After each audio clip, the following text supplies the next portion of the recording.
Hello everyone. Good morning, सुप्रभात, सत श्री अकाल, आदाब। कैसे हैं आप? आशा करती हूँ अच्छे होंगे, खुश होंगे, मस्त होंगे और पढ़ाई कर रहे होंगे।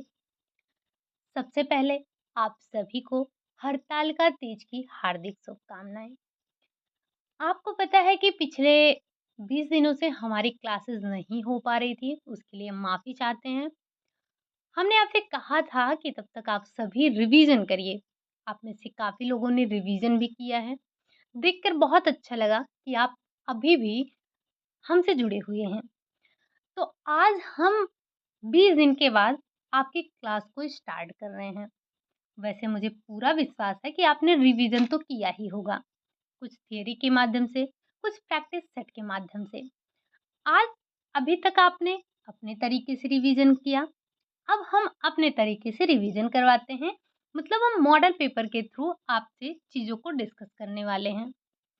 आज के मॉडल पेपर जो हैं आपके, वो बहुत टफ नहीं है, बट इसमें ज़्यादा आपको फिजियोलॉजी के क्वेश्चन मिलने वाले हैं, क्योंकि हमारा एग्ज़ाम सबसे पहले पीजीटी का है। टीजीटी के लिए अभी हमारे पास बहुत टाइम है।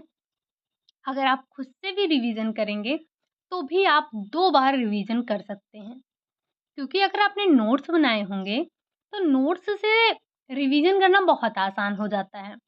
जब तक आप एक क्लास लेंगे, उतनी देर में आप 2-3 क्लासों के नोट्स को रिवाइज़ कर सकते हैं। तो उम्मीद है कि आपने नोट्स ज़रूर बनाए होंगे, है ना? चलिए, आपका मॉडल पेपर नंबर 11 है, जिसमें हम 125 क्वेश्चन को डिस्कस करने वाले हैं। 125 में से हम इसे 3 पार्ट में करके पढ़ने वाले हैं, क्योंकि बहुत लंबी क्लासेस लेना थोड़ा-सा पॉसिबल नहीं है। तो हम थोड़े-थोड़े पार्ट में इनको समझेंगे और चीज़ों को रिकॉल करने की कोशिश करेंगे। यानी कि क्वेश्चन तो आपके एक ही होंगे, बट उसके एक्सप्लेनेशन को देखेंगे, चीज़ों को समझेंगे, उसके आस-पास की जितनी भी चीज़ें होंगी उन सबको रिवाइज़ करने की कोशिश करेंगे। तो उम्मीद है कि आप पेन और नोटबुक लेकर बैठे होंगे। हालाँकि आज मैंने सुबह ही आपको बता दिया था कि आज आपकी क्लासेस स्टार्ट हो जाएँगी। तो आप प्रिपेयर हो चुके होंगे, पेन और नोटबुक लेकर बैठ चुके होंगे। तो चलिए स्टार्ट करते हैं आज के अपने पहले क्वेश्चन को। ठीक? चलिए, आज का आपका पहला क्वेश्चन है, फलियों के अंकुरण से आपको क्या मिलता है? मतलब कार्बोहाइड्रेट की मात्रा बढ़ जाती है, या प्रोटीन की मात्रा आपकी बढ़ जाती है, या फैट उसमें इंक्रीज हो जाता है, या फिर विटामिन सी की मात्रा बढ़ती है। तो हम जानते हैं ना कि जो फलियों का अंकुरण होता है, यानी कि जब आपके पास जो फलियां हैं आपने उसको भिगो दिया, वो अंकुरित हो जाते हैं। अंकुरित होने के बाद उसमें क्या चीज इंक्रीज होता है? तो उसमें आपके विटामिन सी की मात्रा बढ़ती है। हालांकि यहाँ पर सिर्फ आपका विटामिन सी दिया गया है, पर ध्यान रखिएगा, ये अंकुरण से एक क्वेश्चन आपका और बनता है। क्या? कि ये आपकी पाचनशीलता को बढ़ाता है। यानी कि जब हमारी फलियां भिगो दी जाती हैं, वो अंकुरित हो जाती हैं, तो इससे पाचनशीलता जो है वो बढ़ जाती है। साथ ही साथ इसमें विटामिन सी की मात्रा भी बढ़ जाती है, विटामिन सी की मात्रा में बढ़ोतरी हो जाती है। आपने फलियों का चैप्टर पढ़ा होगा। अच्छा, एक चीज़ आप ध्यान रखिएगा, जैसे जो पॉइंट आप यहाँ पर पढ़ रहे हैं, कोशिश ये करिएगा, अगर वो क्वेश्चन आपको नहीं आ रहे हैं या उस क्वेश्चन में आपको कोई समस्या आ रही है, तो आप एक बार क्लासेस खोलकर ज़रूर देखिएगा। जैसे ये आपको फलियों वाला चैप्टर कहाँ मिलेगा? तो फलियों का चैप्टर आपको न्यूट्रिशन साइंस के फ़ोल्डर में मिल जाएगा। वहाँ पर आपने फलियों, दालों इन सब के बारे में पढ़ा था। तो एक बार आप जाकर फलियों और दालों का चैप्टर ज़रूर पढ़िएगा, क्योंकि वहाँ से आपसे पूछा जाता है कि कौन सा प्रोटीन पाया जाता है, कौन सा प्रोटीन नहीं पाया जाता है, कितनी मात्रा में पाया जाता है, कौन से इसमें जो आपके हानिकारक तत्व होते हैं वो होते हैं। तो यहाँ से ये कुछ मेन मेन क्वेश्चन बन जाते हैं। तो एक बार अगर आप फलियों और दालों वाले चैप्टर को देख लेंगे, तो आपके लिए चीज़ें आसान हो जाएँगी। ठीक? चलिए, बढ़ते हैं अगले क्वेश्चन, क्वेश्चन नंबर 2 पर। ब्रान। ब्रान किसका अच्छा स्रोत होता है? क्या कसैलापन और खनिज का अच्छा स्रोत होता है? क्या बी ग्रुप यानी कि जो आपका विटामिन बी ग्रुप है और कसैलापन है उसका सोर्स होता है? बी ग्रुप विटामिन और प्रोटीन का सोर्स होता है या फिर कार्बोहाइड्रेट और प्रोटीन का सोर्स होता है? तो जो आपका ब्रान होता है ये आपके कार्बोहाइड्रेट और प्रोटीन का सोर्स होता है। किसका होता है? तो ये आपके कार्बोहाइड्रेट और प्रोटीन का सोर्स होता है। यहाँ पर हम विटामिन की बात नहीं करेंगे क्योंकि आपको पता है विटामिन के जो अच्छे सोर्स होते हैं वो क्या होते हैं? तो वो हमारे फल होते हैं। फल जो हमारे फल सब्जियाँ जो होते हैं वो विटामिन और मिनरल्स के अच्छे सोर्स होते हैं। उनमें आपको कार्बोहाइड्रेट और प्रोटीन की मात्रा देखने को नहीं मिलती है ना?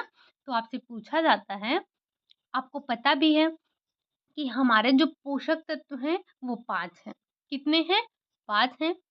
3 आपके माइक्रो हैं और 2 आपके 3 आपके मैक्रो हैं और 2 आपके माइक्रो हैं। माइक्रो अर्थात सूक्ष्म। तो ये आपके बीपीएससी में क्वेश्चन पूछा गया था, टीआरई 3 में पूछा गया था।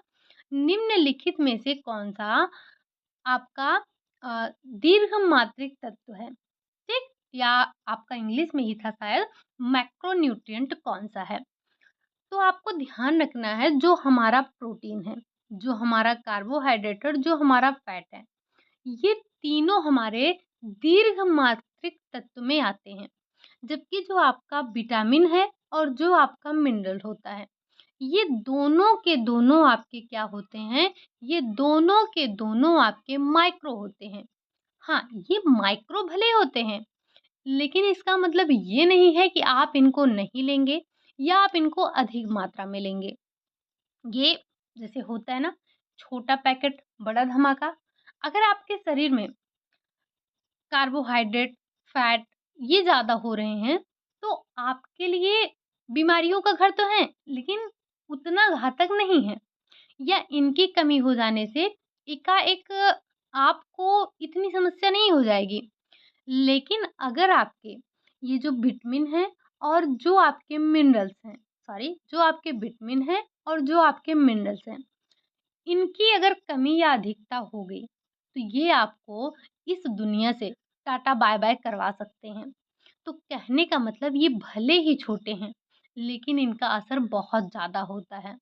तो जो हमारे माइक्रो और मैक्रो न्यूट्रिएंट हैं, आपने इनको देखा होगा। ये आप जब स्टार्टिंग में न्यूट्रिशन साइंस पढ़ते हैं, आई थिंक 20 टू 25 क्लासेस हमारी इन्हीं की हो जाती हैं, मैक्रो और माइक्रो पर ही। यानी कि कार्बोहाइड्रेट क्या है, प्रोटीन क्या है, फैट क्या है, विटामिन क्या है, मिनरल्स क्या हैं। इनफैक्ट विटामिन की ही क्लासेस लगभग-लगभग 10 हो जाती हैं। 10 से भी ऊपर हो जाती हैं क्योंकि हमें विटामिन में जल में घुलनशील और वसा में घुलनशील पढ़ना होता है। कहने के लिए हमारे पास जल में घुलनशील यानी कि वाटर में जो घुलनशील हैं वो बी और सी हैं, 2 हैं। जबकि हम फैट में अगर बात करें तो ए, डी, ई, के है तो 4 ही। लेकिन आपको ये पता है कि ये 4 तो 4 हैं ही। जब हम बी और सी की बात करते हैं तो बी की फैमिली बहुत बड़ी है और मुख्य तो इनके 8 हैं। इन 8 को हमें डिटेल में पढ़ना होता है। इसी के साथ-साथ आपका कोलिन हो गया, इनोसिटॉल हो गया, कुछ और भी हमने आपको विटामिन के प्रकार बताए थे। थोड़ा बहुत हमें वो पढ़ना होता है, तो ये 10 प्लस क्लासेस ले जाते हैं आपके विटामिन के, ठीक? चलिए, तो ये आपके हो गए वाटर में घुलनशील और ये आपके हो गए फैट सोल्यूबल जो आपके विटामिन होते हैं। और जो हमारा ब्रान होता है, वो हमारे कार्बोहाइड्रेट और प्रोटीन का अच्छा सोर्स होता है। उम्मीद है कि कार्बोहाइड्रेट के प्रकार कौन-कौन से होते हैं, किन-किन चीज़ों में कार्बोहाइड्रेट पाया जाता है, ये सब आपने अच्छे से पढ़ा होगा। कार्बोहाइड्रेट को ही हमने 2 पार्टों में डिवाइड करके पढ़ा था क्योंकि लंबा है प्रोटीन हमारा, कार्बोहाइड्रेट हमारा। ये सारे लंबे क्लासेस हो जाती हैं, फैट हमारा बहुत ज़्यादा नहीं होता है। ठीक? चलिए, बढ़ते हैं अगले क्वेश्चन नंबर 3 पर। क्वेश्चनों की काउंटिंग मत करिएगा, यानी कि क्वांटिटी पर मत जाइएगा, क्वालिटी पर जाइएगा। हमारे पास क्वेश्चनों की संख्या तो है, बट हमें सिर्फ क्वेश्चन आंसर नहीं करना है। हमें चीज़ों को रिकॉल करते हुए चलना है ना? चलिए, शर्करा को क्वेश्चन नंबर 3 है, शर्करा को किस रूप में वर्गीकृत किया गया है? क्या ये आपका विकारी खाद्य पदार्थ है? क्या ये आपका अर्धविकारी खाद्य पदार्थ है? क्या ये आपका गैर विकारी खाद्य पदार्थ है? या फिर ये आपका सुविधाजनक विकारी खाद्य पदार्थ है? तो जब हम बात करते हैं शर्करा की, तो शर्करा को हम गैर विकारी खाद्य पदार्थ के अंतर्गत रखते हैं। जो शर्करा आपका होता है, इसको हमने गैर विकारी खाद्य पदार्थ के अंतर्गत रखा है। ठीक? तो इसका राइट आंसर क्या हो जाएगा? राइट आंसर आपका हो जाएगा गैर विकारी खाद्य पदार्थ। ये जो आपके आज के क्वेश्चन हैं, इसमें लगभग हमने पीवाईक्यू को रखा है। ध्यान रखिएगा, कल से जो हम मॉडल पेपर डिस्कस करेंगे, यानी कि जो इसके बाद वाला मॉडल पेपर होगा, मैंने आपके डी ट्रिपल एस बी के क्वेश्चन पेपर देखे हैं, उसमें बड़े अच्छे क्वेश्चन हैं और हमारे टीजीटी पीजीटी से उनके क्वेश्चन का लेवल हाई होता है, ये आप बहुत अच्छे से जानते हैं। तो कुछ अपने जो एलटी के पेपर हुए हैं, उनको हम मिक्स करेंगे और कुछ हमारे जो टीजीटी यानी कि जो आपके डी ट्रिपल एस बी के पेपर हुए हैं, उनको मिक्स करेंगे। क्योंकि डी ट्रिपल एसबी का पेपर जो है वो काफ़ी टफ है, तो एक ही तरह के क्वेश्चन करके आप ऊब जाएँगे, तो हम उनको थोड़ा-थोड़ा मिक्स करके करेंगे और अपने एलटी के पेपर को, साथ ही साथ डी ट्रिपल एसबी के पेपर को डिस्कस करेंगे। ठीक? चलिए, बात करते हैं क्वेश्चन नंबर 4 की।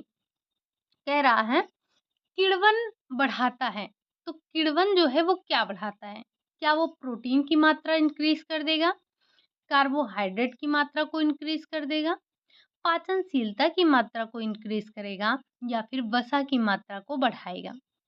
तो हम जानते हैं ना कि जो किण्वन किया जाता है, किण्वन से आपके पाचनशीलता जो होती है वो बढ़ जाती है।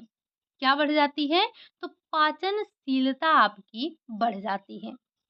बढ़ते हैं अगले क्वेश्चन नंबर 5 पर। कह रहा है, खाद्य पदार्थों को बोतल बंद, डिब्बा बंद और पैकेजिंग करने से कुछ खाद्य पदार्थ को बिगाड़ने वाले किस घटक को बहुत कम कर दिया जाता है? क्या वो जैविक खाद्य की उपलब्धता है, उपयुक्त तापक्रम की उपलब्धता है, वायु की उपलब्धता है या फिर आपके उपलब्ध पीएच की उपलब्धता है? तो जो हमारे खाद्य पदार्थ हैं, उनको बोतल बंदी, डिब्बा बंदी। अच्छा, आप ये बताइए कि ये जो डिब्बा बंदी के आविष्कारक हैं, कौन है? निकोलस एप्पार्ट हैं, यही तो हैं। और पाश्चराइज़ेशन की अगर हम बात करते हैं, ये आपके एनसीईआरटी में दिया गया है और आपसे पूछा भी गया है। तो ज़रा आप हमें बताएँगे कि पाश्चराइज़ेशन के जनक कौन हैं? किसने खोज की थी? हमने डिब्बाबंदी के जनक की बात तो कर ली, 1810 में किया गया था। लेकिन आप हमें बताइए कि जो पाश्चराइज़ेशन के जनक हैं, वो कौन हैं आपके? पाश्चराइज़ेशन की जो क्रिया की जाती है, वो दूध पर की जाती है। और अगर हम दूध की बात करें, तो दूध हमारा एक संतुलित आहार होता है।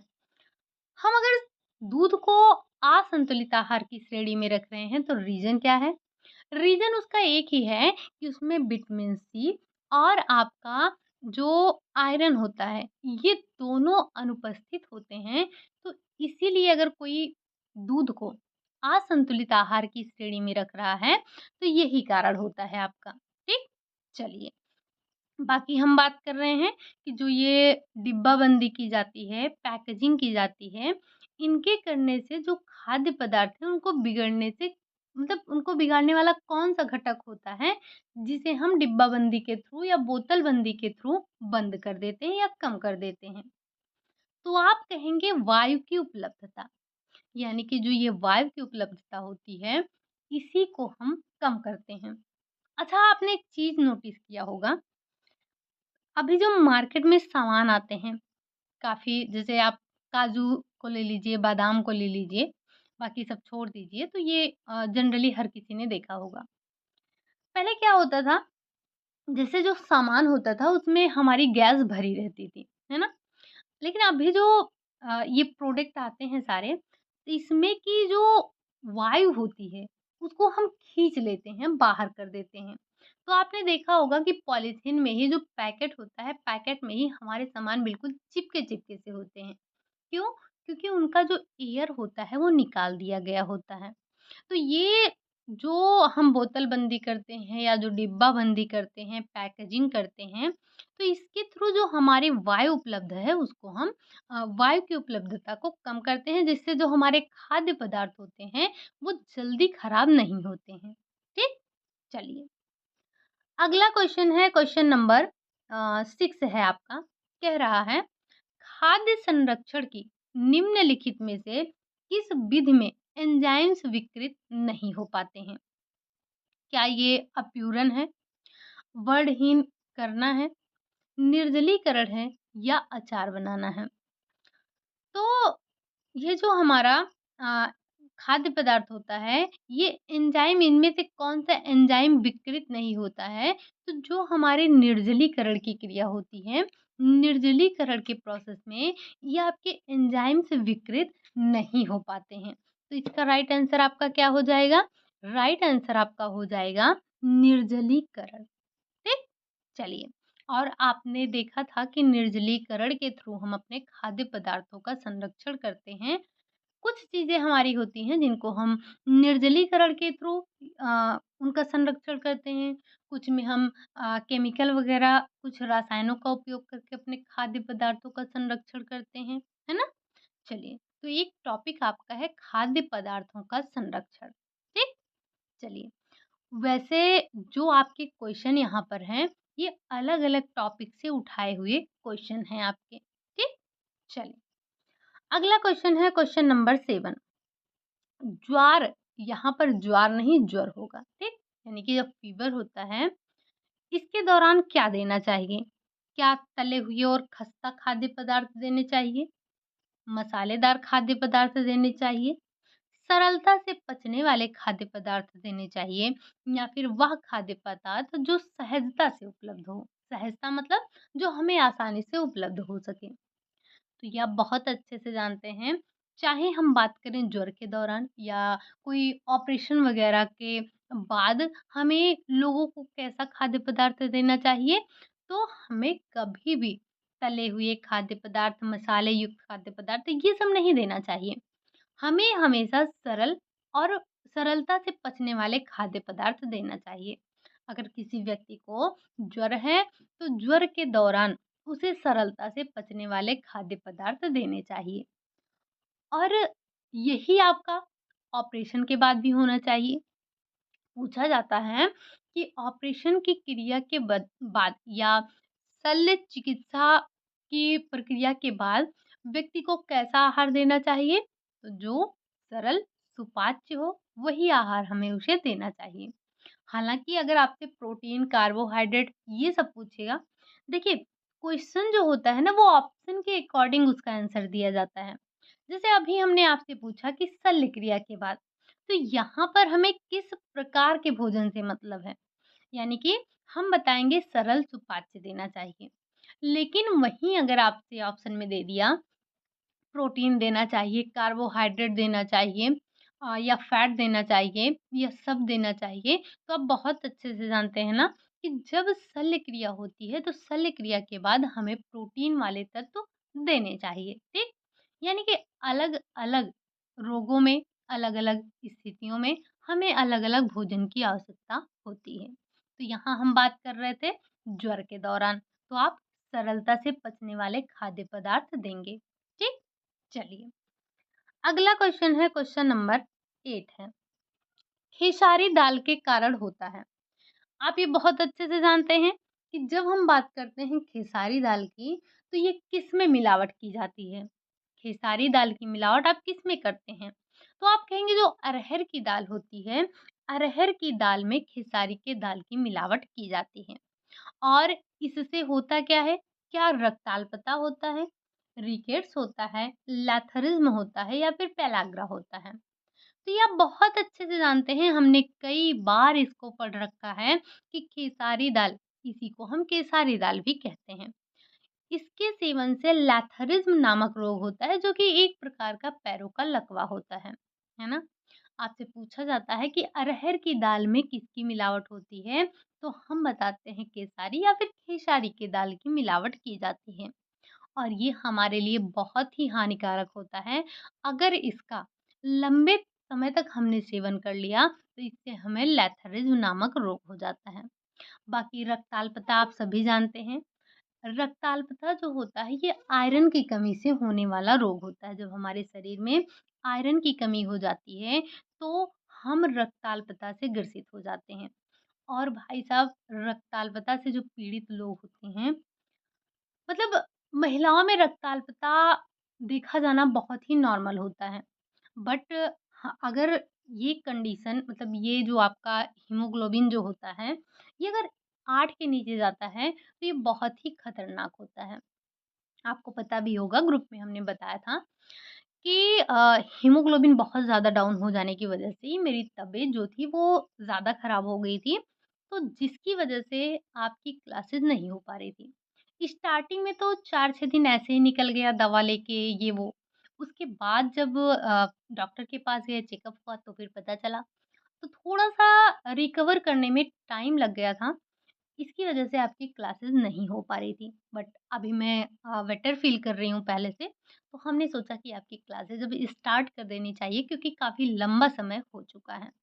तो जब हमारे शरीर में आयरन की कमी होती है, तो रक्ताल्पता का शिकार होता है व्यक्ति।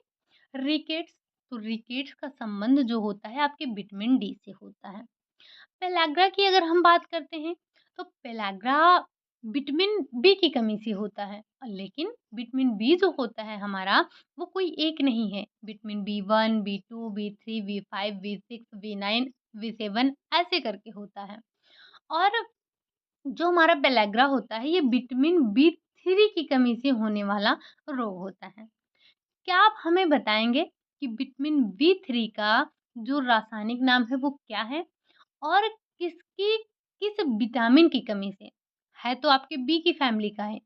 आप हमें ये बताइए कि किस विटामिन की कमी से 3DS रोग होता है, अगर सही समय से ना उपचार किया जाए तो ये 4DS हो जाता है। तो 2 क्वेश्चन आज की क्लास में आपके लिए हैं। आई थिंक अभी तक मैंने कोई क्वेश्चन नहीं पूछा था। तो आप हमें विटामिन बी 3 का रासायनिक नाम बताएँगे। इसी के साथ-साथ आप हमें बताएँगे कि किस विटामिन की कमी से आपका 3DS रोग होता है। ठीक? चलिए, इसका राइट आंसर आपका क्या था? लैथरिज्म था। बढ़ते हैं अगले क्वेश्चन, क्वेश्चन नंबर 9 पर। मेरास्मस। मेरास्मस से प्रभावित बच्चा चिड़चिड़ा होता है। रीज़न क्या होता है? क्योंकि वो भूखा होता है, या वो गुस्से वाला होता है, या वो कमज़ोर होता है, या इनमें से कोई नहीं? सबसे पहले आप ये बताइए कि मैरास्मस होता क्यों है? क्या ये प्रोटीन की कमी से होता है, या प्रोटीन और एनर्जी दोनों की कमी से होता है? तो आप कहेंगे ये तो हमने पीसीएम पढ़ा था, अर्थात प्रोटीन कैलोरी माल न्यूट्रिशन।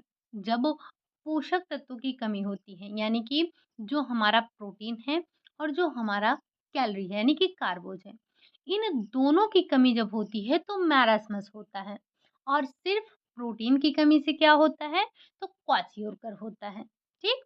तो जो मैरास्मस से प्रभावित बच्चा होता है वो काफी चिड़चिड़ा होता है। रीजन ये होता है कि बच्चा काफी कमजोर होता है। ऐसा नहीं होता है कि बच्चा गुस्से वाला हो, या बच्चा क्या हो, बच्चा भूखा हो, नहीं। जो मैरास्मस होता है, ये हम पीईएम या फिर पीसीएम, दोनों का फुल फॉर्म ध्यान रखिएगा, पूछा गया है। प्रोटीन एनर्जी माल न्यूट्रिशन, या इसी को हम प्रोटीन कैलोरी माल न्यूट्रिशन कहते हैं। ठीक? इसका फुल फॉर्म ध्यान रखना है। इसकी कमी से 2 तरह के रोग होते हैं, एक आपका क्वाशियोरकर होता है, दूसरा आपका मैरस्मस होता है। क्वाशियोरकर में आपको प्रोटीन की कमी होती है, जबकि मैरस्मस में आपको प्रोटीन और कैलोरी दोनों की कमी देखने को मिलती है। ठीक? बढ़ते हैं अगले क्वेश्चन, क्वेश्चन नंबर 10 पर। विटामिन ए की कमी से संबंधित है। विटामिन ए की कमी से क्या होता है? पेलाग्रा होता है, चिलोसिस होता है, ज़ेरोफ्थैल्मिया होता है या फिर ये सारे रोग होते हैं? हमने अभी-अभी देखा था कि जो हमारा पेलाग्रा होता है ये विटामिन बी3 की कमी से होने वाला रोग है। चिलोसिस क्या होता है?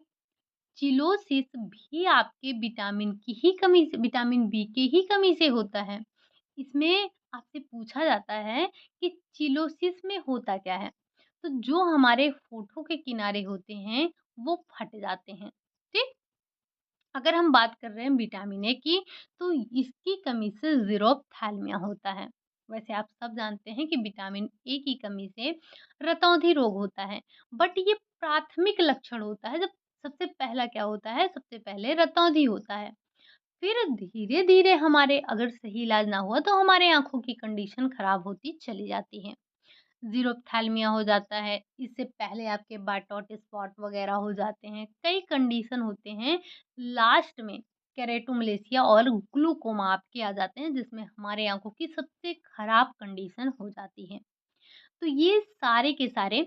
अच्छा, एक क्वेश्चन और आपसे पूछा जाता है, जो ये विटामिन ए की कमी से जब हमारे आँखों में धब्बे पड़ते हैं, यानी कि जो बायटॉट स्पॉट होता है, वो जो स्पॉट पड़ता है वो आपका तिकोने आकार का होता है या त्रिभुजाकार होता है।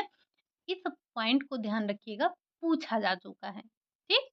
चलिए, अगला क्वेश्चन है, क्वेश्चन नंबर 11 है।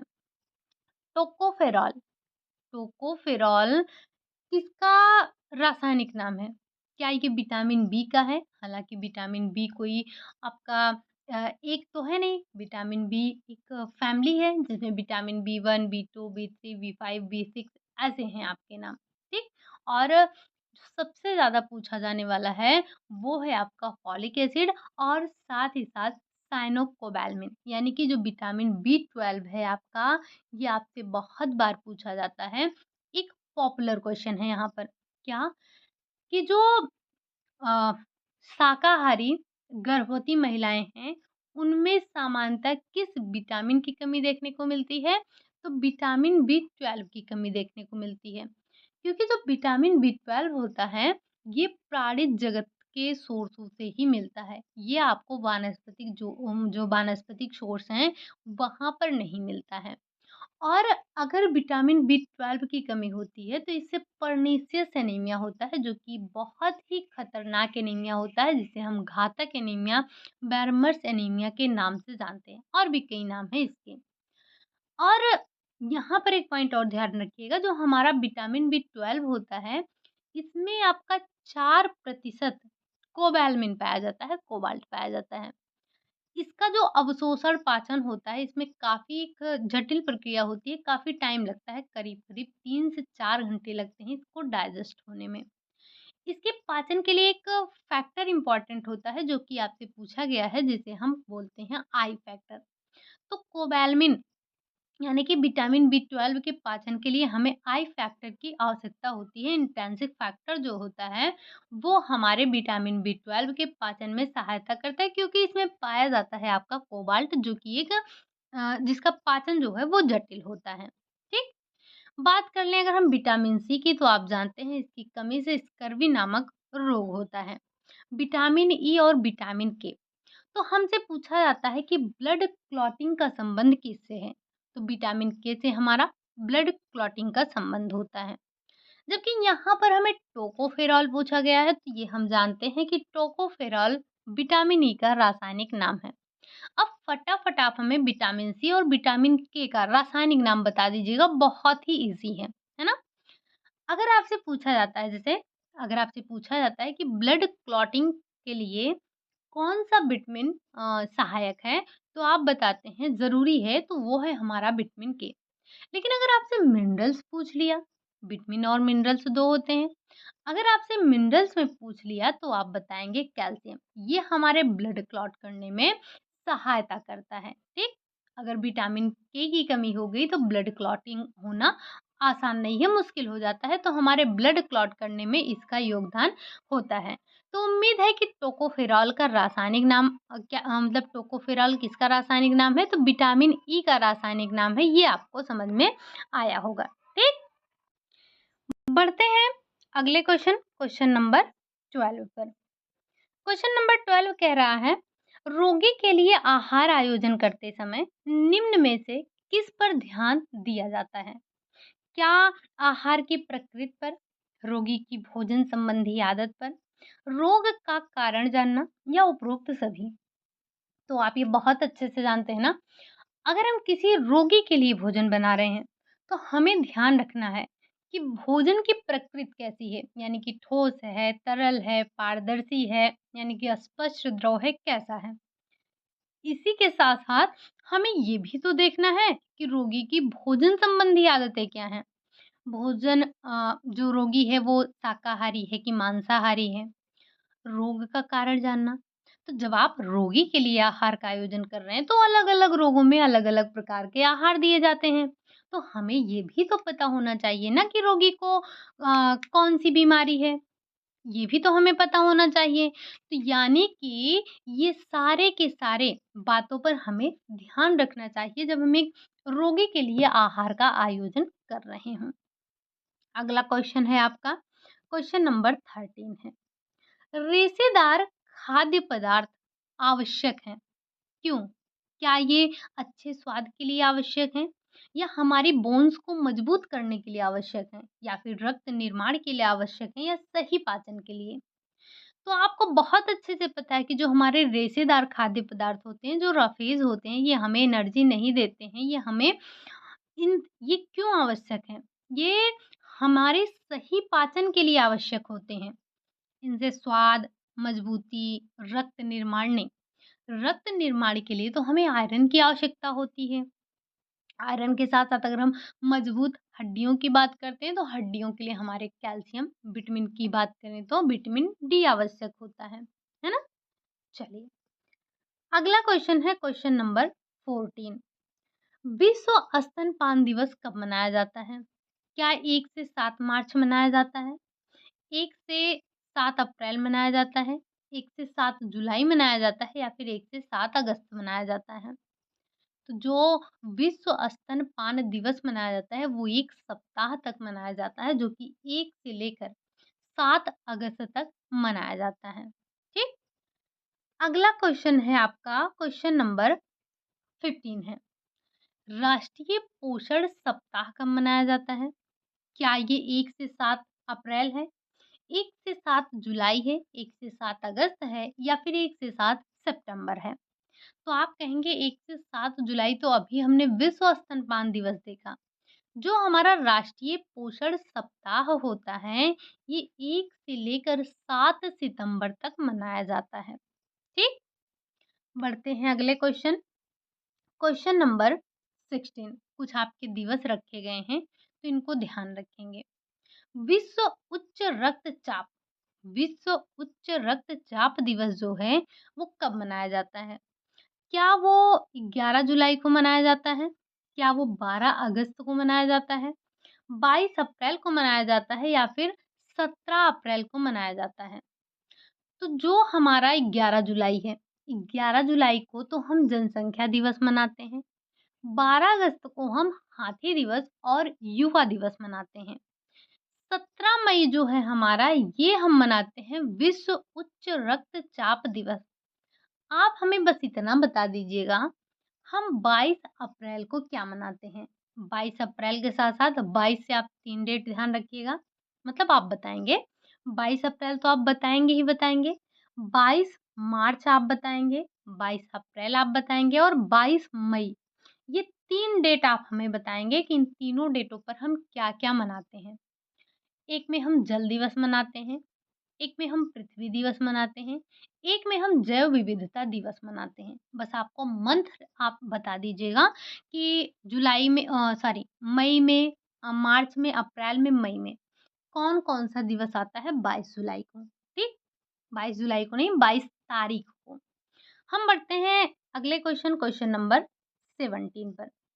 विश्व दुग्ध दिवस कब मनाया जाता है? 5 जून को, 21 जून को या आपका 1 जून को या फिर 28 जुलाई को? तो जब हम बात करते हैं विश्व दुग्ध दिवस की, तो वो हम मनाते हैं 1 जून को। 1 जून को हम विश्व दुग्ध दिवस मनाते हैं। 5 जून तो आप सभी को रटा-रटाया होगा, पर्यावरण दिवस। 21 जून को हम योगा दिवस मनाते हैं। आप हमें बताइए कि हम 28 जुलाई को कौन-सा दिवस मनाते हैं? हम बढ़ते हैं अगले क्वेश्चन, क्वेश्चन नंबर 18 पर। गर्भावस्था के दौरान माँ के मूत्र में पाया जाने वाला हार्मोन है। आपने पढ़ा होगा, पढ़ा होगा नहीं, हमने कई बार डिस्कस किया है कि जैसे एक तो महिलाओं को पता चलता है जब उनका मासिक धर्म रुक जाता है, तो उनको ये अनुमान हो जाता है कि उन्होंने गर्भ धारण कर लिया है। लेकिन बस गर्भ धारण कर लिया है, यानी कि अगर उनका मासिक पीरियड जो है, यानी कि वो नहीं आ रहा है, तो इसका ये मतलब थोड़ी ना होता है कि नहीं वो प्रेग्नेंट ही हैं। तो एक टेस्ट किया जाता है जो कि उनके मूत्र से किया जाता है। तो कौन-सा ऐसा हार्मोन पाया जाता है जिससे उनको पता चलता है कि हाँ, ये गर्भवती हैं? क्या वो टीएसएच है, एलएच है, एचसीजी है या फिर उपरोक्त सभी? Thyroid stimulating hormone, luteinising hormone, ये दोनों हार्मोन तो अलग-अलग हैं। ये तो हमने अभी हाल-फिलहाल में फिजियोलॉजी में पढ़ा था। जब हम पढ़ रहे थे, ग्रंथियों के बारे में पढ़ रहे थे। ज़रा हमें आप बताइए कि ये जो थायरॉइड स्टिमुलेटिंग हार्मोन है और जो आपका ल्यूटिनाइजिंग हार्मोन है, ये किस ग्रंथि से निकलते हैं? बाकी आप इसका फुल फॉर्म ध्यान रखेंगे, कई बार पूछा जा चुका है। अब आता है जो आपका ये एचसीजी। एचसीजी, यही हार्मोन जो होता है वो महिला के मूत्र में पाया जाता है जिससे उसके गर्भावस्था का पता चलता है। इसका फुल फॉर्म हमने आपको ना जाने कितनी बार बताया है, तो आप थोड़ा-सा कष्ट करिएगा, इसके फुल फॉर्म को बता दीजिएगा, ठीक? चलिए जितने भी क्वेश्चन मैं आपसे पूछ रही हूँ, उन सभी के आंसर मुझे मिलने चाहिए। ऐसा कोई भी क्वेश्चन मैंने आपसे नहीं पूछा है, जो कि हमने 4 बार अपनी क्लास में डिस्कस ना किया हो। 1 बार, 2 बार की बात आप छोड़ दीजिए, हमने इसको कई बार डिस्कस कर रखे हैं। जिन क्वेश्चनों को हमने कई बार डिस्कस कर रखा है, वही क्वेश्चन मैं आपसे पूछ रही हूँ। तो अगर आपने इन 20 दिनों में कुछ रिवीजन किया है, कुछ पढ़ा है, कुछ चीज़ों को रिकॉल किया है, तो इन सारे क्वेश्चनों के आंसर देते हुए चलिएगा, ठीक? अदरवाइज़ मुझे पता कैसे चलेगा कि आपने सच में रिवाइज़ किया है या नहीं? क्योंकि मैं बस इतना देख सकती हूँ कि कितनी बार क्लासेस को देखा गया है, ठीक? अब हो सकता है कि एक ही इंसान ने कई बार क्लासेस देखी हों या अलग-अलग लोगों ने क्लासेस देखी हों, तो आपने कितना रिकॉल किया पिछले 20 दिन में, ये मुझे देखना है और ये मैं देखूँगी तब जब आप क्वेश्चन का आंसर देंगे, ठीक? चलिए, अगला क्वेश्चन है आपका क्वेश्चन नंबर 19 है, पीएमजेएवाई का पूर्ण रूप क्या है? क्या ये प्रधानमंत्री आरोग्य योजना है? प्रधानमंत्री जननी आरोग्य योजना है? प्रधानमंत्री जन आरोग्य योजना है या फिर इनमें से कोई नहीं? तो ध्यान रखिएगा इसके फुल फॉर्म को। फुल फॉर्म क्या है आपका? फुल फॉर्म है प्रधानमंत्री जन आरोग्य योजना, ठीक? अगला क्वेश्चन है, क्वेश्चन नंबर 20 है। प्लास्टिक से उत्पन्न होने वाली गैस है। प्लास्टिक से कौन-सी गैस उत्पन्न होती है? मीथेन, एथेन, पॉलीथिलीन या इनमें से कोई नहीं? तो जो प्लास्टिक से उत्पन्न होने वाली गैस है वो आपकी पॉलीथिलीन होती है। इस पॉइंट को ध्यान रखिएगा। बढ़ते हैं अगले क्वेश्चन, क्वेश्चन नंबर 21 पर। कौशल भारत कार्यक्रम को प्रस्तावित किया। ये जो आपका कौशल भारत कार्यक्रम है इसको किसने प्रस्तावित किया? क्या आदित्य योगीनाथ ने, यानी कि हमारे जो योगी जी हैं उन्होंने किया? निर्मला सीतारमण, जो कि हमारी क्या हैं? वित्त मंत्री हैं? क्या हैं? ज़रा एक बार कमेंट करके बताइएगा। या नरेंद्र मोदी जी ने किया है या मनमोहन सिंह ने किया है? जब हम बात करते हैं कौशल भारत कार्यक्रम की, तो इसको जो प्रस्तावित किया था वो हमारे प्रधानमंत्री जी ने किया था। कौन है? श्री नरेंद्र मोदी जी। ठीक? चलिए, अगला क्वेश्चन है क्वेश्चन नंबर 22। क्वेश्चन नंबर 22 है ओमेगा 3 फैटी एसिड से संबंधित है। यानी कि कुल मिलाकर आपको बताना है कि ओमेगा 3 जो फैटी एसिड है वो किन में पाया जाता है। फैटी फिश में पाया जाता है, मस्टर्ड सीड में पाया जाता है, वॉलनट में पाया जाता है, ये सब में पाया जाता है। तो ये हमारे तीनों के तीनों जो होते हैं वो ओमेगा 3 फैटी एसिड के अच्छे सोर्स होते हैं, इनमें पाया जाता है। तो इनके एग्ज़ाम्पल हमसे बार-बार यही पूछे जाते हैं, तो इनको ध्यान रखेंगे आप, ठीक? अगला क्वेश्चन है क्वेश्चन नंबर 23। कह रहा है किस रोग के लिए स्वास्थ्य एवं परिवार मंत्रालय द्वारा टेस्ट एंड ट्रीट नीति लागू की गई? यानी कि आपके किस रोग के लिए जो परिवार मंत्रालय स्वास्थ्य एवं परिवार मंत्रालय है, उसने टेस्ट एंड ट्रीट नीति प्रारंभ की थी? क्या वो आपका हैज़ा है? क्या वो मलेरिया है, टाइफाइड है या फिर एचआईवी है? तो जब हम बात करते हैं टेस्ट एंड ट्रीट की, तो ये जो टेस्ट एंड ट्रीट की नीति है, आपसे पूछा जा सकता है कि किसके द्वारा लागू किया गया, प्रारंभ किया गया? तो आप बताएँगे स्वास्थ्य एवं परिवार मंत्रालय द्वारा। किस रोग के लिए लागू किया गया? तो ये एचआईवी के लिए किया गया था। और एचआईवी से संबंधित आपको एक नाम और देखने को मिलता है आरआरई, यानी कि रेड रिबन एक्सप्रेस।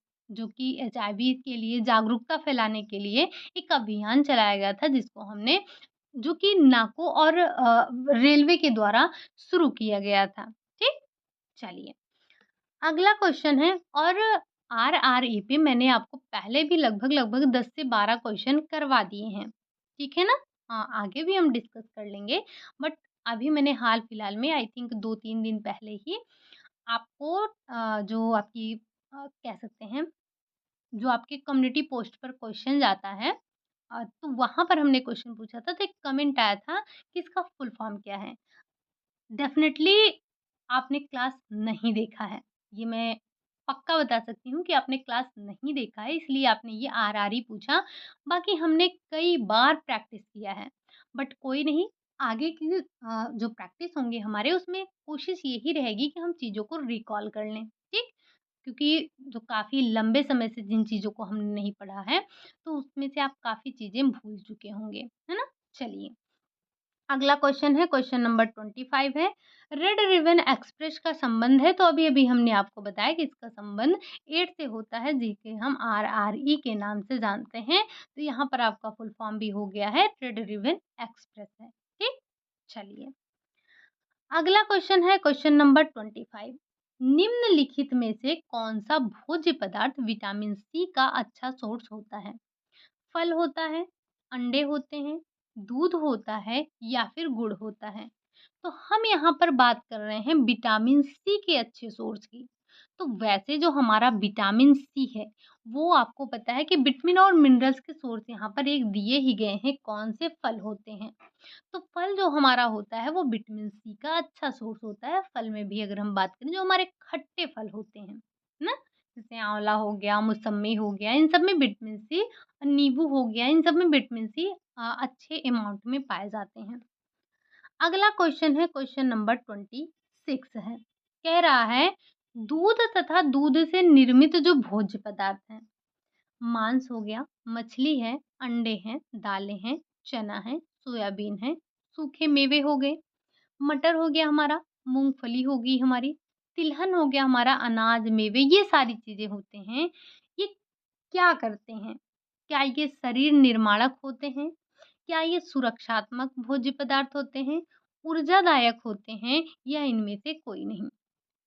तो आप देख पा रहे होंगे कि ज़्यादातर हमारे प्रोटीन के सोर्स यहाँ पर दिए गए हैं, जैसे अंडा हो गया, दाल हो गया, चना हो गया, सोयाबीन हो गया, सूखी सेम हो गई, फलियाँ हो गई, मटर हो गए, तो ये सब क्या होते हैं हमारे? ये इसमें अगर हम अनाज की बात करें तो अनाज तो आपका ऊर्जादायक होता है, बट आप मैक्सिमम चीज़ें देख रहे हैं क्या होते हैं? प्रोटीन वाले ही होते हैं। तो जो प्रोटीन वाले हमारे खाद्य पदार्थ हैं, ये करते क्या हैं? ये हमारे शरीर निर्माणक भोज्य पदार्थों में आते हैं, अर्थात इनको हम शरीर निर्माणक भोज्य पदार्थ की श्रेणी में रखते हैं। जो हमारे सुरक्षात्मक खाद्य पदार्थ होते हैं, उसमें आपका विटामिन और मिनरल्स यानी कि जो हमारे फल सब्जियां होती हैं, ये किस में आते हैं? सुरक्षात्मक में। बाकी जो हमारे कार्बोहाइड्रेट हो गए, ये एनर्जी देने का काम करते हैं, तो ये ऊर्जादायक खाद्य पदार्थों की श्रेणी में आते हैं। तो यहाँ पर आपका शरीर निर्माणक भोज्य पदार्थ जो होता है, वो आपका यही दूध से बने जो खाद्य पदार्थ हैं, मांस, मछली, अंडा, दाल, सोयाबीन, ये सारी चीज़ें आ जाती हैं। है ना?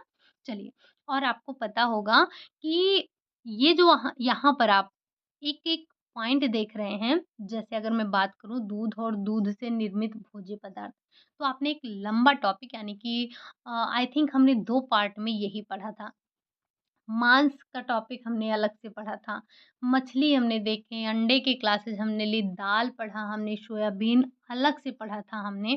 तो ये कुछ हमारे इसी के साथ-साथ जो हमारे अनाज जैसे कि चावल, गेहूँ हो गए, बाजरा हो गए, इन सब के बारे में हमने एक-एक टॉपिक डिस्कस कर रखे हैं। अगर आप देखेंगे 5 से 6 क्लासेस में हमने इन्हीं सारी चीज़ों के बारे में डिस्कस किया है। यहाँ से आपसे क्वेश्चन पूछे जाते हैं, तो एक बार जाकर इन क्लासेस को ज़रूर देखिएगा, ठीक? चलिए, तो इसका जो राइट आंसर हो जाएगा शरीर निर्माणक भोज्य पदार्थ। अगला क्वेश्चन है क्वेश्चन नंबर 27 है। मानव शरीर में ऑक्सीजन को ले जाने वाला वाहक कौन है? मानव शरीर में जो ऑक्सीजन को ले जाने का काम करता है, वो कौन करता है? हीमोग्लोबिन करता है या आपका कैल्शियम करता है, फास्फोरस करता है या फिर आयोडीन करता है? तो आप कहेंगे जो ये हीमोग्लोबिन होता है, ये हमारे शरीर में ऑक्सीजन का वाहक होता है। यही हमारे शरीर में ऑक्सीजन को ले जाने का काम करता है। इसीलिए तो जब हमारे शरीर में हीमोग्लोबिन की कमी होती है तो हमें बहुत थकान होती है। थोड़ा-सा भी चल देने पर हमारी साँसें फूलने लगती हैं और अगर आप थोड़ा लंबे समय तक बोल भी रहे हैं, तो भी आपकी साँसें फूलने लगती हैं। तो ये काफ़ी समस्याएँ होती हैं, जब हमारे शरीर में प्रॉपर ऑक्सीजन नहीं पहुँच पाएगा, तो हमें समस्या तो होगी ही होगी और जो ऑक्सीजन को ले जाने का काम कर रहा है, वो है ही नहीं, है ना? चलें, बाकी कैल्शियम आप जानते हैं, ये हमारे बोन्स के लिए अच्छे होते हैं और ब्लड क्लॉटिंग में भी ये हेल्प करते हैं। फास्फोरस जो होता है फ़ॉस्फ़ोरस ये भी एक हमारा माइक्रो न्यूट्रिएंट होता है जो कि हमारे लिए आवश्यक होता है। पूछा आपसे आयोडीन के बारे में जाता है। आयोडीन से काफ़ी कई क्वेश्चन बनते हैं जैसे अगर ये तो आपका राइट आंसर हीमोग्लोबिन था। पूछा जाता है कि अगर गर्भावस्था के दौरान माता के शरीर में आयोडीन की कमी हो जाती है तो बच्चा किस रोग से ग्रसित हो जाता है? तो आप बताएँगे बच्चा क्रेटिनिज़्म का शिकार हो जाता है। और अगर ये जो आयोडीन की कमी है, महिलाओं में होती है तो उनमें घेंघा नामक रोग हो जाता है। और अगर ये वयस्कों में होता है तो इसे हम मिक्सिडिमा के नाम से जानते हैं। और ये आप बहुत अच्छे से जानते हैं कि जो पहाड़ी क्षेत्रों में रहने वाले लोग होते हैं, सामान्यतः उनमें आयोडीन की कमी से घेंघा नामक रोग देखने को मिलता है जिसे हम ग्वाइटर भी कहते हैं। ठीक? चलिए। अगला क्वेश्चन है क्वेश्चन नंबर 28। आज हम 30 क्वेश्चन नहीं 40 क्वेश्चन पूरा करके चलेंगे क्योंकि हमें 3 पार्ट में इसको खत्म करना ही करना है, ठीक? तो फटाफट कर लेते हैं, अभी हमारे 13 क्वेश्चन बच रहे हैं। सूक्ष्म जीवों की जैविक वृद्धि निर्भर करती है किस पर? क्या ये अनुकूल तापमान पर करती है, हवा और गर्मी पर करती है, पीएच अनुकूलता पर करती है या फिर उपरोक्त सभी पर करती है? तो आप ये बहुत अच्छे से जानते हैं जो हमारे सूक्ष्म जीव होते हैं, उनकी जैविक वृद्धि जो होती है वो इन सब पर निर्भर करती है। अगर उनके अनुकूल तापमान है, हवा और गर्मी है, पीएच अनुकूलता है, तो ये सारे के सारे फैक्टर जो होते हैं, ये सूक्ष्म जीवों की जैविक वृद्धि पर निर्भर करते हैं। ठीक? अगला क्वेश्चन है क्वेश्चन नंबर 29। कैफ़ीन की प्रकृति होती है कैफ़ीन किसमें पाया जाता है? आप बताएँगे चाय में पाया जाता है।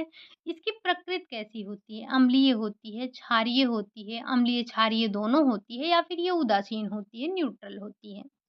आप कहेंगे कि जो कैफ़ीन की प्रकृति होती है, वो क्षारीय होती है। ठीक? अगला क्वेश्चन है क्वेश्चन नंबर 30 है। यहाँ पर आ जाता है आपका क्वेश्चन नंबर 30 कह रहा है कि वर्तमान आय का वर्तमान उपभोग व्यय पर आधिक्य को बचत कहते हैं। ये एक लाइन बोली गई थी, किसके थ्रू बोली गई थी या किसने ये परिभाषा दी है? मुंडेल ने दी है, थॉमस ने दी है, किन्स ने दी है या एडगर डेल ने दी है? तो आप बताएँगे परिभाषा तो दी है किन्स ने, लेकिन यहाँ पर एक नाम आप देख रहे होंगे मार्विन मुंडेल का। तो इन्होंने क्या दिया था? इन्होंने परिवर्तन का वर्ग दिया था। कहाँ पर दिया था? पर्ड्यू यूनिवर्सिटी में दिया था, 1940 में दिया था। परिवर्तन के वर्ग इन्होंने 5 बताए थे। लेकिन बाद में ग्रास और कैंडल ने इसे छोटा कर दिया था और 3 कर दिया था। कई बार पूछा जाता है कि परिवर्तन का वर्ग किसने दिया? तो आप बताते हैं मार्विन मुंडेल ने दिया। कहाँ पर दिया? पर्ड्यू यूनिवर्सिटी में दिया था। इन्होंने कितने वर्ग दिए थे? 5 वर्ग ही दिए थे। सबसे पहला वर्ग तो आपको याद ही होना चाहिए क्योंकि मैक्सिमम टाइम यही पूछा जाता है। हाथ और शरीर की गति में जो परिवर्तन है, ये इनका पहला नियम था या पहला परिवर्तन का वर्ग था। पहले परिवर्तन में इन्होंने रखा था। बात अगर हम करते हैं एडगर डेल की, तो ज़रा आप हमें बताएँगे कि इन्होंने कौन-सा सिद्धांत दिया था? हमने अपनी क्लास में डिस्कस किया है। तो ज़रा आप हमें बता दीजिए कि एडगर डेल जो हैं, इन्होंने कौन-सा सिद्धांत दिया था? हम बढ़ते हैं अगले क्वेश्चन नंबर 31 पर। सीएफसी 11 सीएफसी 11 जो होता है, ये किसमें प्रयुक्त होता है? क्या ये आपका रेफ्रिजरेटर में पाया जाता है? क्या ये आपका वातानुकूलन अर्थात एसी में पाया जाता है, एयरोशेल में पाया जाता है या फिर इनमें से सभी? तो आप कहेंगे ये जो हमारा सीएफसी होता है, क्लोरोफ्लोरोकार्बन 11 जो होता है, ये इन सभी में पाया जाता है, चाहे आपका रेफ्रिजरेटर हो, वातानुकूलन अर्थात एसी हो या फिर एयरोसॉल हो, इन सभी में पाया जाता है। अगला क्वेश्चन है क्वेश्चन नंबर 32 है। विश्व टीकाकरण सप्ताह होता है कब से कब तक? क्या ये 1 से 7 अगस्त है, 1 से 7 सितंबर है, 24 से 30 अगस्त है या फिर 24 से 30 अप्रैल है? तो आज ही की क्लास में अगर आपको याद हो तो हमने 1 से 7 अगस्त और 1 से 7 सितंबर पढ़ा था। एक में हमने राष्ट्रीय पोषण सप्ताह पढ़ा था, एक में हमने विश्व स्तनपान सप्ताह पढ़ा था। ज़रा हमें बता देंगे कि कब से कब तक स्तनपान दिवस है, कब से कब तक आपका राष्ट्रीय पोषण सप्ताह मनाया जाता है। बाकी अगर हम बात करें विश्व टीकाकरण की, तो ये हम 24 से लेकर 30 अप्रैल तक मनाते हैं। बढ़ते हैं अगले क्वेश्चन नंबर 33 पर। लेपाक्षी का संबंध है कहाँ से है? उत्तर प्रदेश से है, बंगाल से है, पंजाब से है या फिर आंध्र प्रदेश से है? तो ध्यान रखेंगे लेपाक्षी का संबंध जो होता है वो आपके आंध्र प्रदेश से होता है। अगला अगर उत्तर प्रदेश की बात करें तो यहाँ पर आपके मंदिरों से संबंधित है, बट यहाँ पर हम अगर कढ़ाई की बात करें तो उत्तर प्रदेश में आप ब्रोकेड और साथ ही साथ चिकनकारी की बात करते हैं, बंगाल में आप कांथा की बात करते हैं, पंजाब की आप फुलकारी देखते हैं। ठीक? चलिए, अगला क्वेश्चन है आपका क्वेश्चन नंबर 34 है। वस्त्र मंत्रालय ने किसका उत्पादन करने वाले किसानों की सुविधा के लिए पाट मित्रों एप्लीकेशन लॉन्च किया है? तो यहाँ से आपसे एक क्वेश्चन और बन सकता है क्या कि पाट मित्रों एप्लीकेशन जो है वो किसके थ्रू लॉन्च किया गया? तो वस्त्र मंत्रालय के द्वारा लॉन्च किया गया। किस किसका उत्पादन करने वाले? क्या रेशम का उत्पादन करने वाले, कपास, लिनन या फिर जूट? तो आप कहेंगे जो जूट का उत्पादन करने वाले किसान हैं, उनके लिए वस्त्र मंत्रालय ने एक पाट मित्रों एप्लीकेशन को लॉन्च किया है। बाकी अगर हम रेशम की बात करें, तो इसका जन्मदाता कौन है? चीन है, हमारा पड़ोसी। चीन की देवी कौन है? सीलिंगची हैं, ये राजसी वैभव इन सब का प्रतीक होता है। कपास की बात करें तो इसका जन्मदाता हमारा भारत होता है। लिनन की अगर हम बात करते हैं तो लिनन को मिस्र की भूमि कहा जाता है। मिस्र की भूमि किसको कहा जाता है? ये जो लिनन होता है ये मिस्र में पाया जाता है और ये एक शीतल वस्त्र होता है जो हमारा मिस्र है, मिस्र में मम्मी जो होती है, मम्मी को लपेटने के लिए इसका उपयोग किया जाता है, ठीक? इसकी खेती के लिए हमें 7 साल का समय लगता है। जब एक किसी फसल के लिए 7 साल का समय दिया जा रहा है, 7 साल उसके लिए यानी कि 6 साल तो हमारी खेती को क्या किया जाता है, खेती को उपजाऊ बनाया जाता है और 1 साल में इसका जो है ये जो पैदावार होती है कह सकते हैं इसकी बुआई, कटाई इन सब में 1 साल लग जाता है। तो कुल मिलाकर 7 साल का समय यहाँ पर लग जाता है। ठीक? चलिए, अगला क्वेश्चन है, क्वेश्चन नंबर 35 है। कह रहा है कह रहा है कि 35 क्या कह रहा है आपसे कि तंबाकू एवं इसके उत्पाद की बिक्री पर पाबंदी लगाने वाला पहला देश कौन-सा है? क्या ये आपका भारत है? अरे भाई, भारत में इतने अच्छे काम नहीं होते हैं, भारत में तो अच्छे से प्रचार-प्रसार किया जाता है। वो क्या है, एक कमल केसरी करके? चलिए, चीन है, जापान है या फिर भूटान है? तो आप कहेंगे इस नेक काम को करने वाला जो देश है, वो हमारा पड़ोसी भूटान ही है। चीन की बात नहीं कर रहे हैं, पड़ोसी तो ये भी है। बट जो ये काम नेक काम किया है, वो किसने किया है? तो वो किया है आपके भूटान ने। सबसे पहले तंबाकू और इसके उत्पादों पर पाबंदी लगाने वाला जो पहला देश है, वो आपका भूटान है। बढ़ते हैं अगले क्वेश्चन, क्वेश्चन नंबर 36 पर। इम्पोर्टेंट क्वेश्चन है, हालाँकि हमने पहले डिस्कस किया है, बट इनको रिकॉल करना ज़रूरी है। जितना ज़्यादा आप चीज़ों को रिकॉल करेंगे, उतना ज़्यादा आपके माइंड में सेट रहेंगी चीज़ें, ठीक?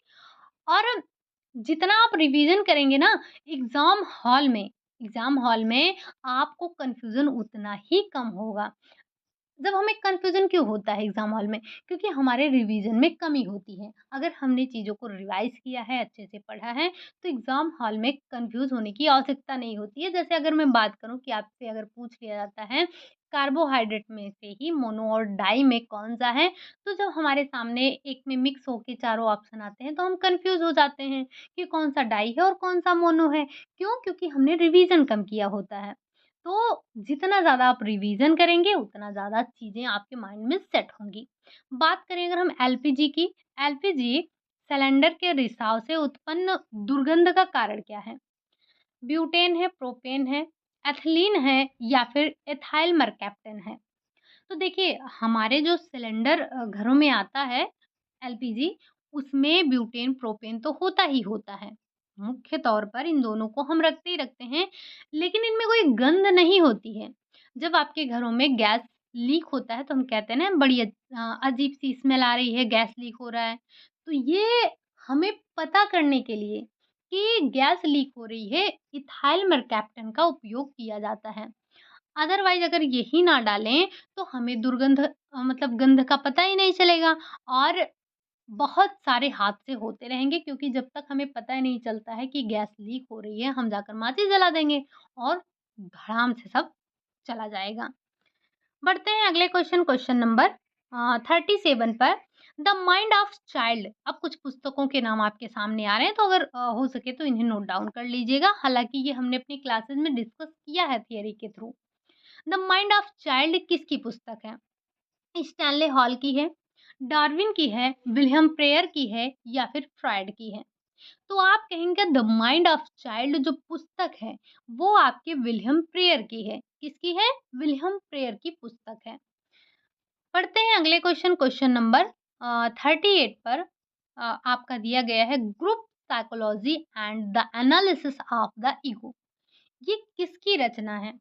क्या ये थॉर्नडाइक की है, डार्विन की है, विलियम प्रेयर की है या फिर फ्रायड की है? आप कहेंगे कि ये जो group psychology and analysis of the ego है, ईगो से वैसे आपको समझ में आ चुका होगा कि ये पुस्तक किसकी है। इड, ईगो, सुपर ईगो, इन सब की चर्चा कौन करता है? तो इन सब की चर्चा करते हैं फ्रायड। इन्होंने फ्रायड का जो मनोविश्लेषणात्मक सिद्धांत है, इसमें इन्होंने 3 चीज़ों का इन्होंने ज़िक्र किया है। एक तो व्यक्तित्व की संरचना बताई है, जिसमें ईड, ईगो, सुपर ईगो की बात इन्होंने की है। ईड, ईड से बड़ा ईगो, ईगो से बड़ा सुपर ईगो, वो भगवान होता है, यानी कि उसको देवत्व की संज्ञा दी गई है। ईड को राक्षसी प्रवृत्ति बोला गया है, ईगो को मानवीय प्रवृत्ति बोला गया है। ठीक? इन्होंने विकास की 5 अवस्थाएँ बताई हैं। इन्होंने ही किसका ज़िक्र किया है? इलेक्ट्रा और ओडिपस ग्रंथ का इन्होंने ज़िक्र किया है। ऐसे-ऐसे पूछ लिया जाता है कि इलेक्ट्रा और ओडिपस ग्रंथ का संबंध किससे है? तो फ्रायड से ही है। इन्होंने कितनी अवस्थाएँ? 5 अवस्थाएँ दी हैं। पहली अवस्था ओरल अवस्था होती है।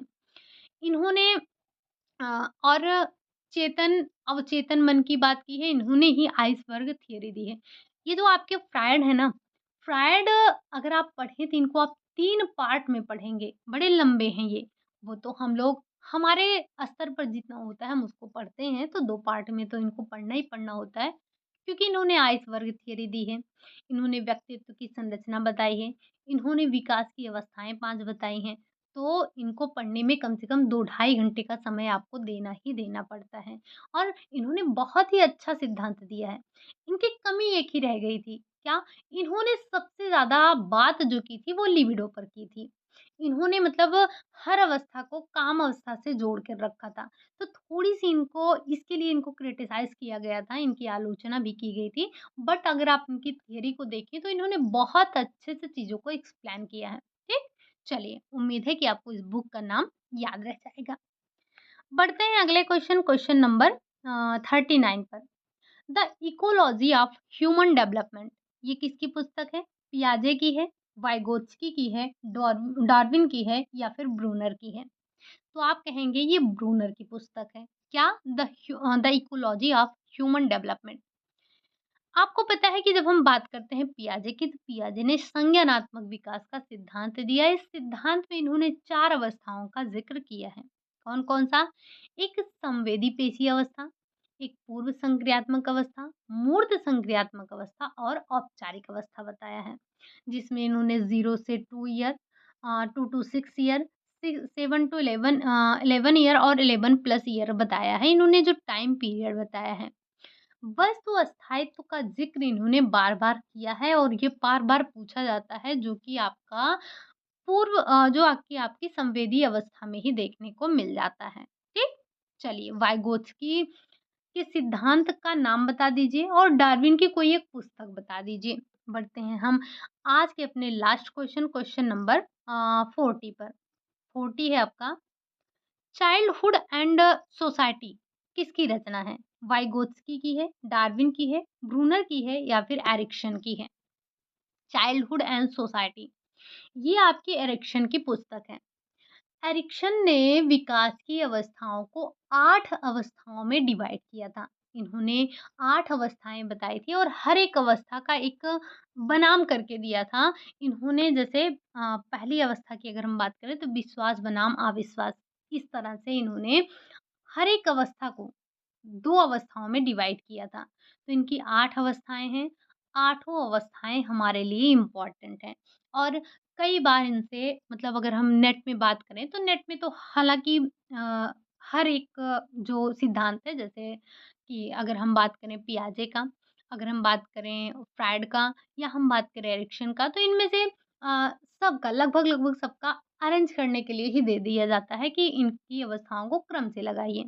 बट इनका जो है ना एरिक एरिक्सन का ये इनसे जो है हमारे लेवल पर ज़्यादातर पूछा जाता है कि पहली अवस्था कौन-सी है? और पहली तो सबको पता होती है विश्वास बनाम अविश्वास। आप अगर पीवाईक्यू उठाकर देखेंगे तो मैक्सिमम टाइम आपसे यही पूछा गया है कि इनकी पहली अवस्था क्या है? बट आपको इनकी आठों अवस्थाओं को एक बार ध्यान रख लेना है, पढ़ लेना है।